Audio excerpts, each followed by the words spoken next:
योगी जी के साथ और संघ परिवार के साथ विश्व हिंदू परिषद सभी लोगों के साथ में मिलकर मैंने कार्य किया है और लगभग 20-22 वर्षों से मैंने कार्य किया है इसमें।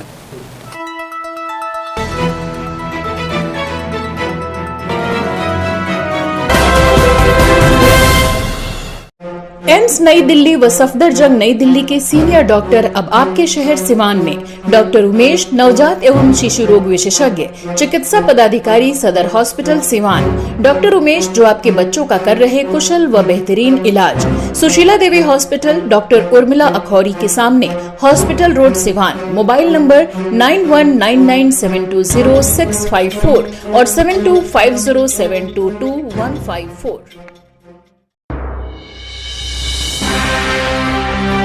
सिवान में Sanatan chamber of commerce and industries द्वारा लोकनायक जयप्रकाश नारायण जी की स्मृति में उनकी पुण्यतिथि पर 8 अक्टूबर को उनकी जयंती के मौके पर 8 से 11 अक्टूबर तक कार्यक्रम आयोजित किया जा रहा है, जिसको लेकर आज प्रेस कॉन्फ्रेंस के माध्यम से इसकी सूचना दी गई है। बता दें कि दिनांक 8, 9 एवं 10 अक्टूबर को 10 बजे दिन से 2 बजे तक सिवान जिले में मुख्यालय पर विकास संवाद एवं कार्यशाला आयोजित होगी, जिसको लेकर आज प्रेस कॉन्फ्रेंस के माध्यम से बताया गया है। तो सुनिए किस तरह का कार्यक्रम है और क्या कुछ होने वाला है। सनातन चैम्बर ऑफ कॉमर्स इंडस्ट्री द्वारा 4 दिवसीय कार्यक्रम लोकनायक जयप्रकाश नारायण जी की पुण्यतिथि से जयंती तक आयोजित है। इसमें 3 दिन का कार्यक्रम उनकी पुण्यतिथि से लेकर 8, 9, 10 तक ये सिवान में आयोजित है। इस कार्यक्रम का उद्देश्य इस क्षेत्र के जो जयप्रकाश नारायण जी का जो सपना था समग्र विकास का बिहार का, और उस विकास में सिवान कहाँ खड़ा होता है, तो इन विषय पे स्थानीय जो प्रबुद्ध लोग हैं, विभिन्न क्षेत्र के विधा के जो एक्सपर्ट्स हैं, उनके साथ में हम लोग एक संवाद स्थापित करने का कार्यक्रम कर रहे हैं, जिसमें 8 तारीख को इस क्षेत्र में जो स्वास्थ्य के दृष्टि से एक निःशुल्क चिकित्सा शिविर का कैंप लगाया गया है और इस क्षेत्र के डॉक्टर, बाहर के डॉक्टर्स आके इस पे संवाद करेंगे। अगले दिन कृषि के ऊपर में है, उसके बाद शिक्षा, रोजगार, संस्कृति और सामाजिक मूल्यों के ऊपर में है, महिला सशक्तिकरण के ऊपर में है। तो एक बृहद संवाद के साथ में इस क्षेत्र के लोगों की जो भावनाएँ हैं और उनके द्वारा जो जानकारी मिलेगी उसको हम लोग 11 तारीख को पटना के प्लेटफॉर्म पे रखेंगे। ये कार्यक्रम सिवान में कहाँ होगा? और ये कार्यक्रम में ये आपके सिवान से जो मैरवा रोड जाती है, एकदम सिवान शहर के बीच में ही है और गंडक कार्यालय के ठीक सामने ये कार्यक्रम होने जा रहा है और ये संगोष्ठी का कार्यक्रम होगा।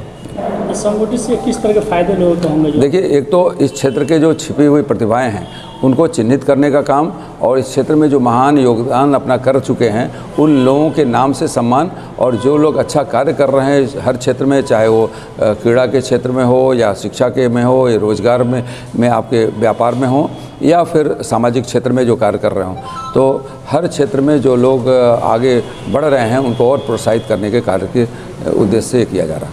महिला प्रतिनिधि जी, आपकी बात सही है। देखिए, रोज़गार तो मिलना चाहिए और आपको मैं नाम देना चाह रहा हूँ कि मैनावती श्रीवास्तव जी एक लोक गायिका थी, इसी क्षेत्र की पचरुखी की रहने वाली हैं। वो 50 लोगों को रोज़गार वो देती थी।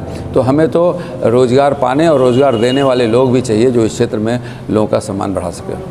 इस कार्यक्रम में देखिए, इस समय तो हम लोगों ने सभी अपने जो पैक्स अध्यक्ष हैं, सभी अपने मुखिया लोग हैं, सरपंच लोग हैं, उस क्षेत्र के जो समाज में अपनी दिशा अच्छी पहचान रखने वाले लोग हैं, समाज में जो निर्णायक भूमिका निभाने वाले लोग हैं, लोगों को जागृत करने वाले लोग हैं, उनसे हम लोगों ने संपर्क किया है। और चूँकि एक संगोष्ठी का कार्यक्रम है, इसमें लोगों के एक मुख्य रूप से विचार सुनने का और फिर उस विचार पे आगे हम लोग संगठन के द्वारा और सरकार के द्वारा हम लोग क्या मांग कर सकते हैं, बात कर सकते हैं, इसका एक कार्यक्रम है।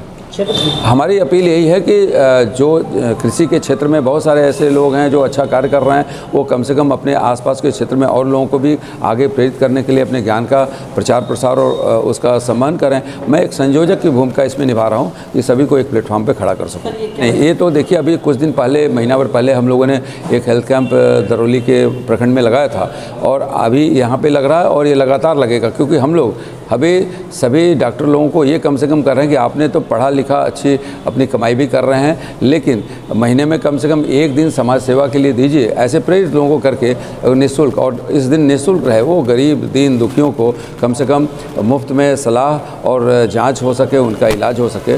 तो सरकार तो अपना पहल अलग अलग क्षेत्र में करती है, लेकिन एक आम जन की भी जिम्मेदारी बनती है कि अपने समाज में भी हम कुछ अपने पढ़ाई का योगदान दे सकें। कि जब नेता बनना सामाजिक क्षेत्र का एक एक्सटेंशन होता है। जब आप सामाजिक कार्य करते हैं तो पब्लिक कहती है कि नहीं, आपको जनप्रतिनिधि बनना है, तो उस समय जिनको पब्लिक चूज करती है वो जन नेता बन के काम करता है।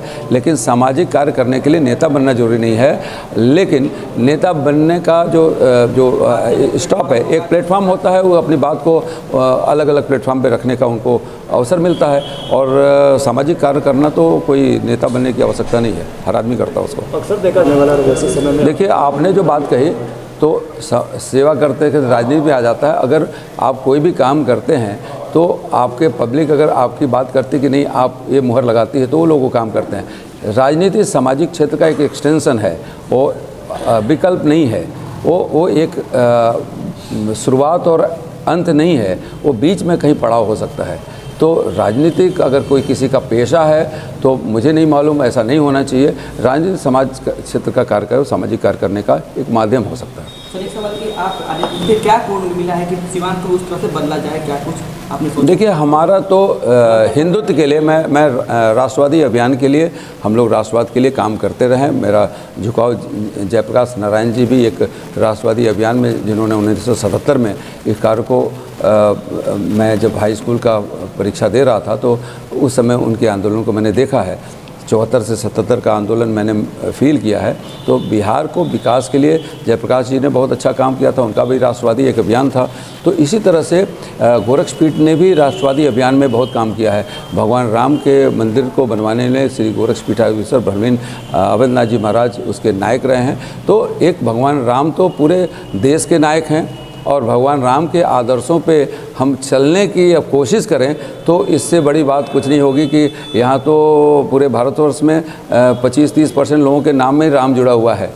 तो आखिर उस आदर्श को हमको आगे बढ़ाना चाहिए। तो मैं हर उस राष्ट्रवादी अभियान के साथ में जुड़ के जहाँ मौका मिलता है मैं कार्य करता हूँ। आदित्यनाथ के साथ आप कितने लंबे समय से जुड़े हुए? मैंने योगी जी के साथ और संघ परिवार के साथ, विश्व हिंदू परिषद, सभी लोगों के साथ में मिलकर मैंने कार्य किया है, और लगभग 20-22 वर्षों से मैंने कार्य किया है इसमें।